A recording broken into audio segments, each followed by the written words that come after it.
Ko ngā take tai ao kei te mātāpuna o te whakaaro.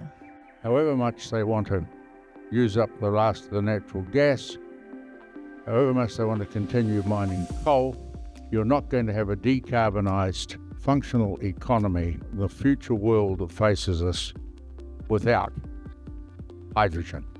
Ko tērā te mea I kawe a Jacqui Caine no Te Rūnanga o Ngāi Tahu ki te hui ā-motu o te taumata I tēnei wiki, hei whakawhitiwhiti kōrero mō te whakaora o Murihiku. It was really an opportunity to share all the activity that's going on in Murihiku and to really explain the rationale for why energy is such a key component of what we're trying to achieve in Murihiku. I whai mana ai e te kamupene ao a Rio Tinto kua riro I te wera o Tiwai te rino nui ki te takiwā o Bluff, a I te tau 2022 kua whakatakotohia he mahere whakapai.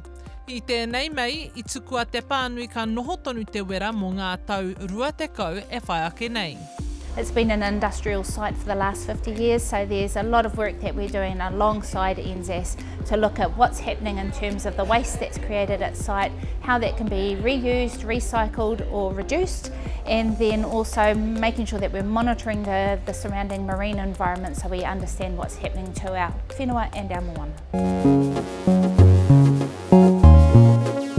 Kei te tataria Caine ki te hanga I ngā whakaratonga taiao pai ake mō te taiao.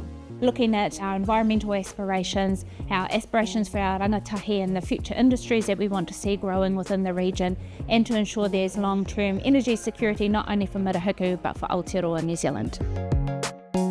Ka mahi tonu a Murihiku me Rio Tinto ki te whakarite I tētahi ao pai ake mō te taiao ārohe. Hora Kairangi Nicholas, Tahu News.